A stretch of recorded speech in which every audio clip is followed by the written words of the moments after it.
Hello friends, welcome to Pebbles. அனைவருக்கும் இனிய ரமலான் நல்வாழ்த்துக்கள். இந்த நாள்ல எல்லாருமே நல்ல ஆரோக்கியத்துடன் இருக்க இறைவனை பிரார்த்திக்கிறேன். ரமலான் ஸ்பெஷல் வந்து நம்ம இன்னைக்கு மட்டன் பிரியாணி செய்ய போறோம். ரொம்ப சுலபமா செய்ய போறோம். வாங்க எப்படி செய்யறதுன்னு பார்க்கலாம். Pebbles Tamil. நம்ம மட்டன் பிரியாணிக்கு சீரக சம்பா அரிசி தான் யூஸ் பண்ண போறோம். இது வந்து இதுக்கு அரிசி எவ்வளோங்கிறத பார்க்குறோம். இது பார்த்திங்கன்னா 100 கிராம். நம்ம ஒரு 500 கிராம்ஸ் போட்டுக்கலாம். 100. ஒரு சிலருக்கு பாசுமதி பிடிக்குன்னா பாசுமதி எடுத்துக்கோங்க. 200, 300, 400, 500. இது நம்ம ஒரு டைம் வாஷ் பண்ணிவிட்டு ட்ரிங்கிங் வாட்டர் ஊற்றி கொஞ்ச நேரம் ஊற வச்சுக்கலாம். நம்ம அரிசியை வந்து வாஷ் பண்ணிட்டோம்.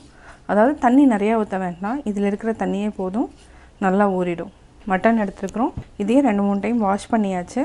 இது வந்து லைட்டாக நம்ம கொழுப்போடு தான் எடுத்துருக்குறோம். ரொம்ப ஜாஸ்தி கிடையாது, கொஞ்சம் கொஞ்சம் கொழுப்போடு தான் இருக்குது. இது வந்து தண்ணியை வடிச்சிட்டு தனியாக எடுத்து வச்சுக்கலாம். இப்போ நம்ம மட்டனை வந்து 2 விசில் விட்டு வேக வச்சு எடுத்துக்கலாம். மட்டன் வந்து சீக்கிரமாக வேகாது, அதனால் நம்ம மட்டனை வேக வச்சு எடுத்துக்கலாம். இதுக்கு கொஞ்சமாக தண்ணி விட்டுக்கலாம். உப்பு தேவையான அளவு. நம்ம கொஞ்சமாக மஞ்சத்தூள் ஆட் பண்ணிக்கலாம். மூடி வச்சுட்டு 2 விசில் விட்டு எடுத்துக்கலாம். பிரியாணிக்கு தேவையானது என்னென்னு பார்த்திங்கன்னா, நம்ம ஒரு 4 வெங்காயத்தை, அதாவது மினிமம் பார்த்திங்கன்னா ஒரு 400 கிராம்ஸ் அளவுக்கு நம்ம வெங்காயத்தை கட் பண்ணிக்கலாம். இதுக்கு 3 டேபிள் ஸ்பூன் இஞ்சி பூண்டு பேஸ்ட்டு, 4 பச்சை மிளகாய், 2 தக்காளி. இதுக்கு கொத்தமல்லி வந்து கட் பண்ணிக்கலாம், அதாவது பொடியாக நறுக்கிக்கலாம். ஒரு கைப்பிடி அளவுக்கு நம்ம புதினா எடுத்துருக்குறோம். தாளிக்கிறதுக்கு நான் என்னென்ன பொருட்கள் போடணுங்கிறத நான் வீடியோவில் சொல்கிறேன். இப்போ நம்ம ஒரு கடாய் எடுத்துக்கலாம். இன்றைக்கி நம்ம எலக்ட்ரிக் ரைஸ் குக்கரில் தான் செய்ய போகிறோம். 2 டேபிள் ஸ்பூன் அளவுக்கு நெய் ஊற்றிக்கலாம்.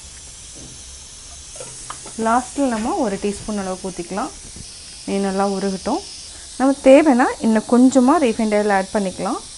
எண்ணெய் உருகினதுக்கப்புறம் பார்த்திங்கன்னா 4 பட்டை, அதாவது துண்டு, 6 அல்லது 7 லவங்கம், 3 ஏலக்காய், 2 பிரிஞ்சி இலை, ஜாவித்ரி வாசனைக்கு ஆட் பண்ணிக்கலாம். ஸ்டார் மொக்கு இருந்துச்சுன்னா ரொம்ப ஆட் பண்ண வேண்டாம். அதாவது சின்ன சின்ன இந்த குட்டி குட்டி லீஃப் இருந்துச்சு, அதாவது சின்னதாக இருக்கும், இதை எடுத்துக்கலாம். இது ஒரு 4 ஆட் பண்ணிக்கலாம். இந்த ஸ்பைசஸ்னோட வாசனை இறங்கினதுக்கப்புறம் நம்ம வெங்காயம் சேர்த்துக்கலாம். இப்போ நல்லா வாசம் வர ஆரம்பிச்சிருச்சு. இப்போ நம்ம வெங்காயத்தை ஆட் பண்ணிக்கலாம். நல்லா வதக்கிக்கலாம். ஒரு சைடில் மட்டன் வெந்துடுச்சு, 2 விசில் விட்டாச்சு. இப்போ நம்ம ஆஃப் பண்ணியாச்சு. ஹை ஃப்ளேமுக்கு மாற்றிக்கலாம். வெங்காயம் நல்லா வதங்கட்டும். இதுக்கடையில் புதினா கொத்தமல்லியை நல்லா வாஷ் பண்ணிவிட்டு பொடியாக நறுக்கிக்கலாம். வெங்காயம் நல்லா வதங்கிடுச்சு. இப்போ நம்ம இஞ்சி பூண்டு பேஸ்ட்டையும் போட்டு வதக்கிக்கலாம். ஒரு 3 டேபிள் ஸ்பூன் அளவுக்கு இஞ்சி பூண்டு பேஸ்ட்டு ஆட் பண்ணியிருக்கிறோம். இது கூடயே நம்ம ஒரு 4 பச்சை மிளகாயும் ஆட் பண்ணிக்கலாம். பச்சை வாசம் போகிற வரைக்கும் வதக்கிக்கலாம். அடுத்து நம்ம, அதாவது இஞ்சி பூண்டு பச்சை மிளகாய் நல்லா வதங்கிடுச்சு. இப்போ 2 தக்காளியை கட் பண்ணி வச்சுருக்கிறோம், இதை ஆட் பண்ணிக்கலாம்.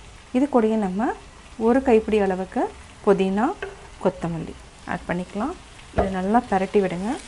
தக்காளி நல்லா வதங்கட்டும். இது ஒரு 1 நிமிஷம் வரைக்கும் வதங்கினதுக்கப்புறம் நம்ம மசாலா எல்லாத்தையுமே சேர்த்து நல்லா வதங்க விட்டுடலாம். இப்போது நல்லா வதங்கிடுச்சு. வேக வச்ச மட்டன் ஆட் பண்ணிக்கலாம். இப்போ பார்த்திங்கன்னா இந்த தண்ணி இருக்குது. இந்த தண்ணியே வந்து நம்ம, அதாவது மெஷர்மெண்ட் வந்து, அதாவது 5 டம்ளர் நம்ம அரிசி போட்டுக்கிறோன்னா நம்ம ஒரு 10 டம்ளர் அளவுக்கு தண்ணி ஊற்றணும். அப்போ வந்து இந்த ஸ்டாக்கையும் ஆட் பண்ணிக்கலாம். இதை நல்லா மிக்ஸ் பண்ணி விடுங்க. இப்போ நம்ம மசாலா எல்லாமே ஆட் பண்ணிக்கலாம். ஃபஸ்ட் நம்ம மஞ்சத்தூள் போட்டுக்கலாம். மட்டன்லேயும் நம்ம கொஞ்சமாக உப்பு ஆட் பண்ணியிருக்கிறோம். இப்போ தேவையான அளவு உப்பு ஆட் பண்ணிக்கலாம். இது கூட நம்ம என்னென்ன மசாலா ஆட் பண்ண போகிறோன்னா, மிளகாத்தூள் 3/4 டீஸ்பூன், கரம் மசாலா 3/4 டீஸ்பூன், தனியாத்தூள் 3/4 டீஸ்பூன், பிரியாணி மசாலா 2 டீஸ்பூன். இதுக்கு பிரியாணி மசாலா தான் ரொம்ப இம்பார்ட்டன்ட். பிரியாணி மசாலானோட லிங்க்கை வந்து நான் டெஸ்கிரிப்ஷன் பாக்ஸில் கொடுத்துட்றேன், அதை பார்த்து தெரிஞ்சுக்கோங்க. இப்போ நல்லா பரட்டி விடுங்க. எண்ணெய் மேலே வர வரைக்கும் நல்லா வேக விட்டுடலாம். இது கூடயே கொஞ்சம் தயிர் ஆட் பண்ணிக்கலாம். தயிர் நம்ம ஒரு 1/2 கப் அளவுக்கு ஆட் பண்ணிக்கலாம். மட்டன் நல்லா வேகணும். இதுக்கு நம்ம கலர்லாம் அடிஷ்னலாக எதுவுமே ஆட் பண்ண போகிறதில்ல. மசாலான்னு பார்த்திங்கன்னா நம்ம இவ்வளோ தான் ஆட் பண்ணுறோம். இதுவே வந்து பார்த்திங்கன்னா டேஸ்ட் வந்து நல்லாயிருக்கும். அதே மாதிரி நம்ம வந்து 2-3 ஐட்டம் செய்கிறதா இருந்ததுன்னா எலக்ட்ரிக் ரைஸ் குக்கரில் வச்சிட்டிங்கன்னா இன்னுமே ஈஸியாக இருக்கும். நான் வந்து இன்றைக்கி ஈஸி மெத்தடில் தான் செய்கிறேன். ஒரு சைடில் வந்து சிக்கன் வறுத்துக்கலாம், இன்னொன்று சைடில் நம்ம மட்டன் கோலா செய்யணும். அதனால் நான் இன்றைக்கி சிம்பிளாக செய்கிறதுனால எலக்ட்ரிக் ரைஸ் குக்கரில் வச்சுருவேன்.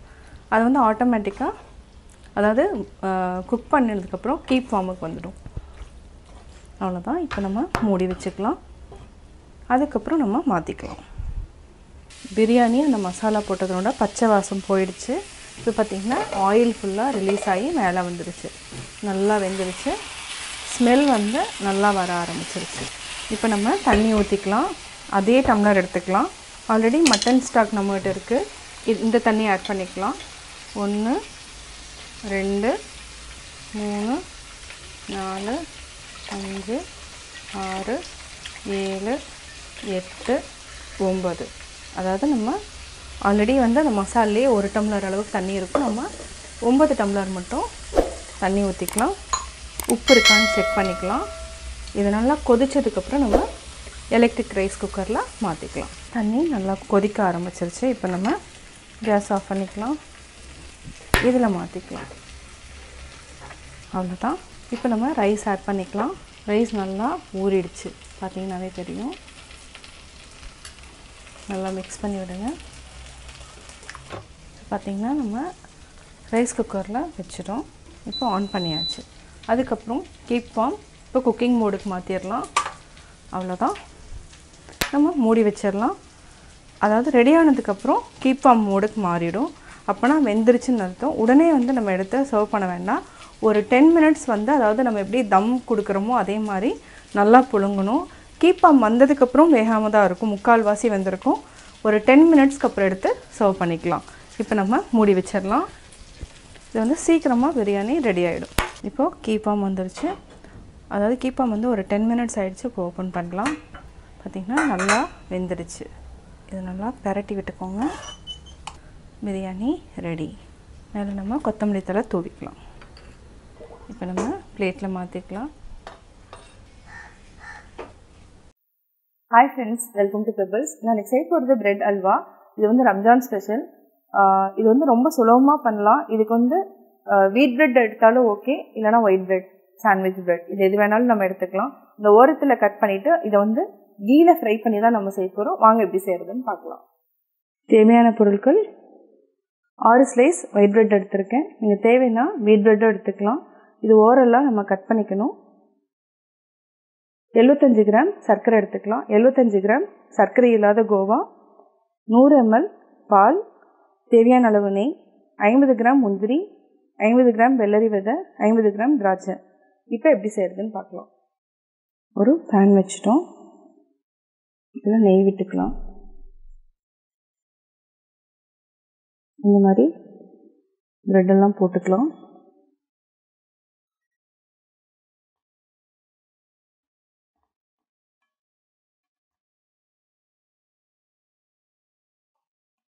நல்லா பொன்னிறமாக வறுத்து எடுத்துக்கலாம்.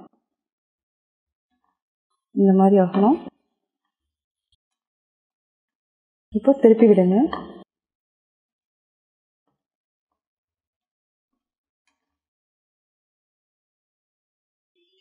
இதே மாதிரி எல்லா ப்ரெட்டையும் எடுத்துக்கலாம்.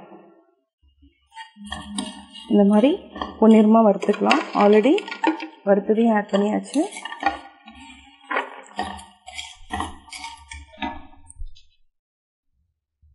இந்த பாலையும் மிக்ஸ் பண்ணிக்கலாம்.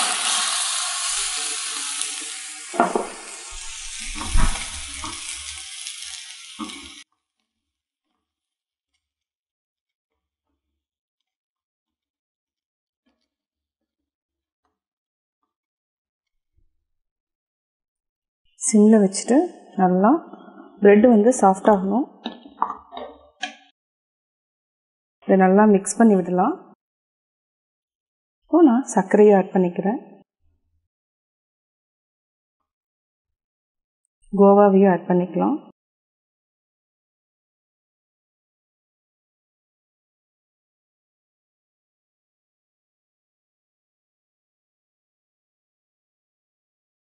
நல்லா மிக்ஸ் பண்ணிகிட்டே இருங்க. நெய் வந்து இதுக்கு ஊற்ற வேண்டியதில் ஆல்ரெடி அதிகமாக தான் நெய் இருக்குது. நம்ம திராட்சை அது முந்திரி இதெல்லாமே தாளிக்கிறப்போ கொஞ்சம் கீ வந்து ஆட் ஆகும். இதை நல்லா மிக்ஸ் பண்ணி விட்டுட்டு ஒரு 2 நிமிஷம் வரைக்கும் நல்லா மூடி வச்சுக்கலாம். இப்போது தாளிக்கிற கரண்டி எடுத்துக்கலாம். ஒரே ஒரு டீஸ்பூன் கீ விட்டுக்கலாம். முந்திரி நல்லா ஃப்ரை ஆகட்டும்.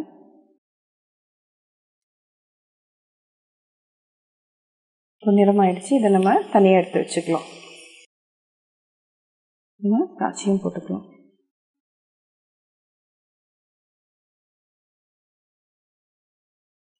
இதையும் நம்ம லைட்டாக ஃப்ரை பண்ணிக்கலாம். அடுத்தது வெள்ளரி விதை. இதை ஜஸ்ட்டு இந்த சூட்லேயே போதும், ஆஃப் பண்ணிடலாம். நம்ம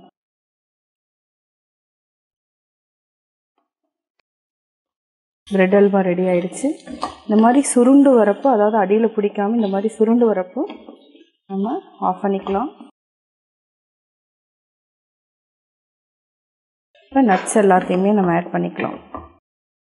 கேஸ் ஆஃப் பண்ணிவிட்டு நட்ஸை ஆட் பண்ணிக்கலாம்.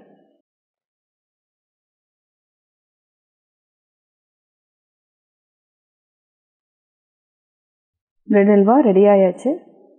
வேறு கண்டெய்னரில் மாற்றிக்கலாம். சுவையான பிரெட் ஹல்வா ரெடி.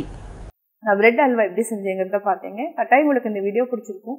இந்த வீடியோ பிடிச்சதுன்னா லைக் பண்ணுங்கள், ஷேர் பண்ணுங்கள், கமெண்ட் பண்ணுங்கள். மறக்காம எங்கள் சேனலை சப்ஸ்கிரைப் பண்ணுங்கள். Pebbles Tamil.